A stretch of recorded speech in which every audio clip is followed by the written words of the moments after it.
Ini cukup mak gue aja deh yang begitu. Masalahnya gini. Jadi ceritanya kan gue beli squishy. Harganya 50.000.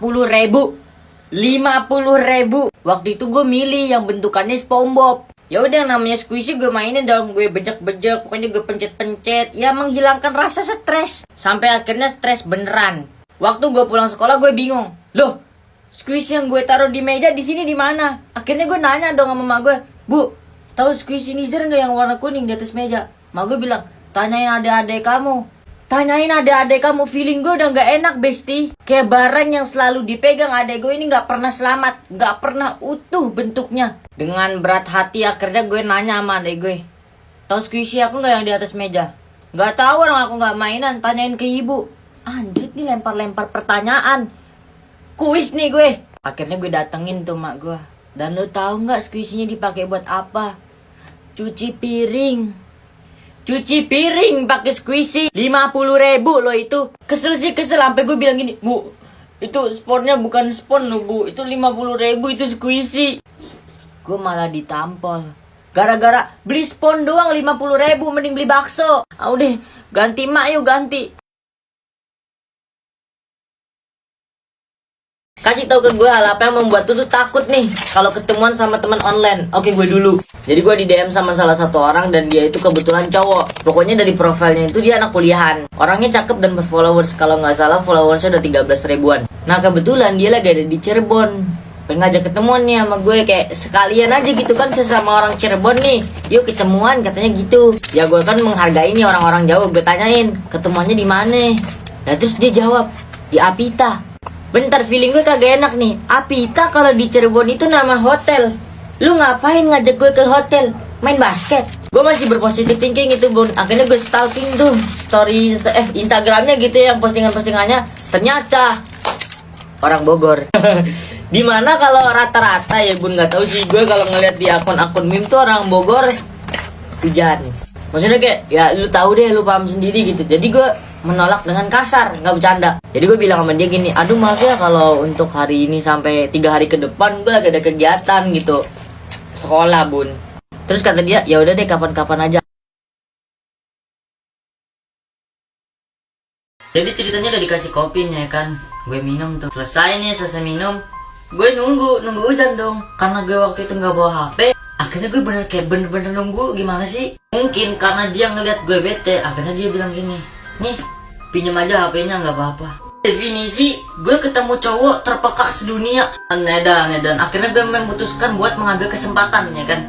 Ini gue ambil HP-nya, gue cari tuh identitasnya, namanya siapa, dan bla bla bla bla. Betul aja guys, dia bener-bener laki. Di situ gue nggak nemuin aplikasi-aplikasi yang gay atau segala macam, itu bener-bener nggak ada. Instagramnya followersnya 5.000, anak basket, gantengnya nggak usah dilawan. Lu tau kan orang yang tinggi, terus dia kalau ngomong jakunnya geter, tuh lu bayangin aja deh gantengnya gimana. Oke, hujan reda, akhirnya gue pulang nih ya. Terus gue sambil bilang, "Makasih bang." Terus dia bilang, "Sama-sama." Akhirnya gue naik motor, terus dia bilang gini, "Hati-hati Zor." Kalau udah gelap-gelap ini, cerita horor bareng Nizar. Pengalaman kali ini datang dari salah satu followers gue, sebut saja namanya Randy. Jadi Randy ini tinggal berempat di satu rumah, ibu, ayah, nenek, dan Randy. Karena ada acara, ketiga keluarganya ini pergi di suatu kota dan Randy itu nggak mau ikut. Dia nggak mau ikut dengan alasan kayak mau jagain rumah. Singkat cerita, malam pun tiba. Pukul jam 9 malam, entah kenapa gak ada angin, gak ada hujan, di rumah Randy itu mati lampu. Benar-benar gelap semua. Karena Randy ketakutan di kamar, akhirnya Randy milih buat ke ruang tamu yang agak terangan dikit. Tapi Randy kaget di sini karena dia ngelihat sosok yang mirip sama neneknya. Dia bingung, perasaan tadi nenek ikut deh sama ibu sama ayah. Kenapa ini jadi ada di ruang tamu? Dia masih berpikir positif waktu itu. Sampai akhirnya dia nanya nih sama nenek yang di ruang tamu, "Nek, nggak jadi ikut?" Neneknya jawab dengan nada pelan, "Enggak." Si Randy kayak, "Oh ya mungkin nggak jadi ikut." Akhirnya dia duduk berdepan-depanan gitu, kayak kursi sama kursi gitu, kayak cuma dibatasin sama satu meja. Nah yang membuat si Randy heran ini neneknya ini. Bentar, tetek gue gatel. Nenek ini biasanya aktif, tapi pas lagi mati lampu ini neneknya bener-bener dungkuk kayak gini, nggak ngajak ngobrol sama sekali. Makanya Randy heran, sampai ibu sama ayahnya nelpon dia, Gimana nak? Rumah aman kan? Si Randy dengan santai jawab, aman kok bu, cuma di sini mati lampu. Ibunya bilang, ya udah hati-hati. Nah di telepon si Randy ini ngedengar suara neneknya bilang kayak gini, jangan kemana-mana, yang anteng di rumah. Tuh, Randy makin bingung nih kok. Neneknya bisa teleponan sama dia, terus yang di depan gue siapa? Dia kan penasaran nih, dia kepo. Akhirnya dia nanya sama ibu sama bapaknya, kayak, bu, nenek ikut. Lah iya, bukannya tadi udah pamit sama kamu? Ah bohong ah, jangan bercanda. Lo ini telepon coba sama neneknya. Lo Randy kenapa? Dia bengong sambil posisi dia tuh yang berhadapan-hadapan sama nenek yang tadi. Dalam hatinya dia berpikir, anjir, ini depan gue siapa? Di situ Randy langsung tutup teleponnya. Ya udah bu, udah dulu. Dia bingung kan, dia kudu ngapain nih, karena di depan dia udah jelas-jelas bukan neneknya. Akhirnya dia berusaha keluar dari rumah dan posisi pintunya itu belakangnya nenek, pas banget. Waktu dia papasan pengen pulang, tangan si Randy ini ditarik sama nenek dan neneknya bilang, oke, video call bareng kuntilanak. Cerita ini diambil dari salah satu followers gue, sebut saja namanya Santi. Nah, kebetulan si Santi ini adalah salah satu mahasiswa baru yang mau daftar di Universitas Yogyakarta. Nggak tahu dia daftar atau gimana, intinya malamnya dia cari penginapan. Kayak buat istirahat semalaman, karena posisinya waktu itu rumahnya dia itu masih jauh dari kampusnya. Setelah beberapa waktu nggak ada penginapan yang masih kosong, semuanya penuh. Sampai ada salah satu orang yang nyaranin buat Santi itu nginep di salah satu hotel yang memang sepi banget nih bun. Yang buat Santi bingung, loh kok penghuninya cuma saya aja di sini. Bahkan si resepsionis ini dia kudu manggil dulu, teriak-teriak, misi mas, misi. Itu gak keluar-keluar sampai beberapa kali. Biar gak panjang singkat cerita, si Santi ini dapat kamar nomor 17. Letaknya itu kayak paling pojok gitu dia, dan dia harus ngelewatin satu lorong buat nyampe ke kamar itu. Nah, meskipun sepi, setiap kali Santi lewat kamarnya ini dia ngerasa kayak rame, ngerasa diliatin padahal sepi. Di situ Santi berusaha tenang karena kayak, wah semalam doang dah gue di sini. Udah nyampe beres-beres dia video call lah sama pacarnya, kayak biasalah kayak ayang gitu. Terus si Santinya bilang, beb tinggal dulu ya, saya mau mandi. Gak lama kemudian si cowoknya ini nelpon lagi. Diangkat sama Santi, cuma bedanya di sini mukanya Santi di situ benar-benar pucet banget. Makanya buat kayak, kamu sakit kondok atau gimana? Kondok sih kan beb. Parahnya lagi si Santi ini kalau ditanyain diem-diem baik, entah budek atau gimana. Cowoknya juga heran karena ngebosenin teleponannya, akhirnya diakhiri sama cowoknya. Paginya cowoknya bilang sama Santi, loh kamu tadi malam itu kenapa? Sakit atau gimana? Coba cerita, punya masalah tuh cerita, jadi pendam sendiri. Santi bingung, hah? Tadi malam? Gak apa-apa kok. Cowoknya juga heran, lah aku tadi nelpon ke kamu 2 kali loh beb. Kamu di situ diem aja, muka kamu juga pucet kok. Si Santi makin bingung, loh perasaan kan nelpon cuma sekali doang. Dan terus yang ngangkat ini siapa? Sama-sama bingung di situ akhirnya. Terus tiba-tiba di tengah percakapan Yanti sama cowoknya ini ada suara di balik kamar mandi.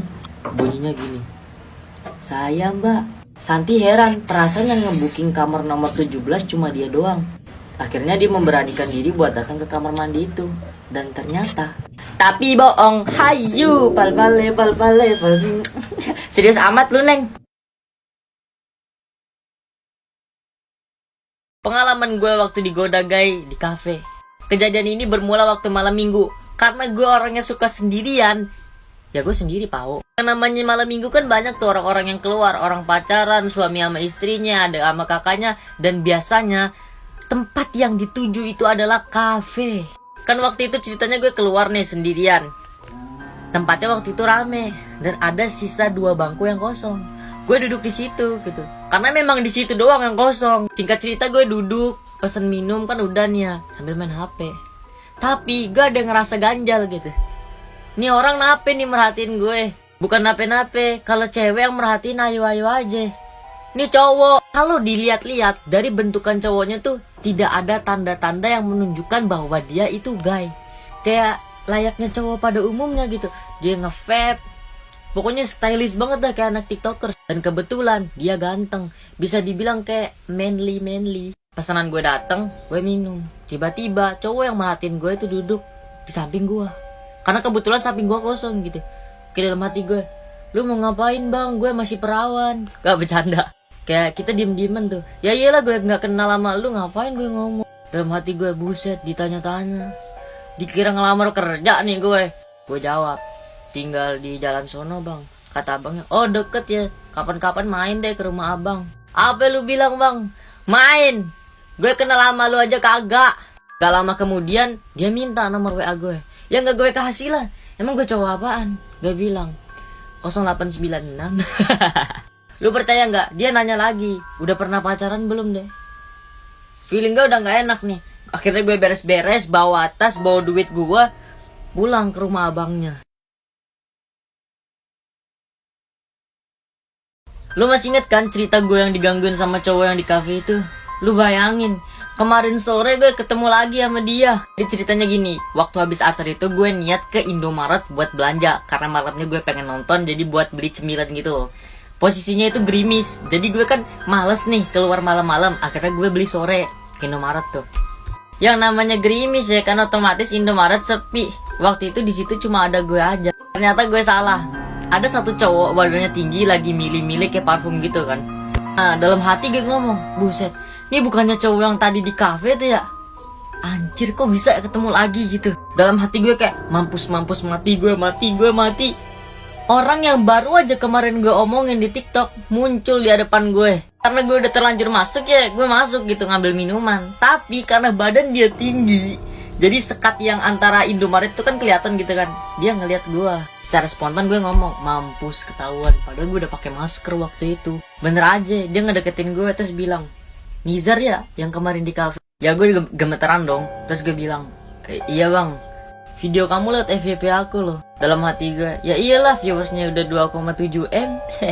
Terus dia bilang gini, kok kamu bilang aku gay di videonya? Damn, di situ gue panas dingin. Terus bilang, gagap gue waktu itu di situ gagap gitu.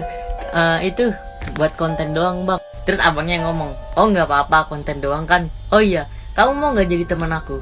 Temen. Gue jawab, temen aja kan bang, nggak lebih. Iya temen kata. Terus dia minta nomor WA gue gitu.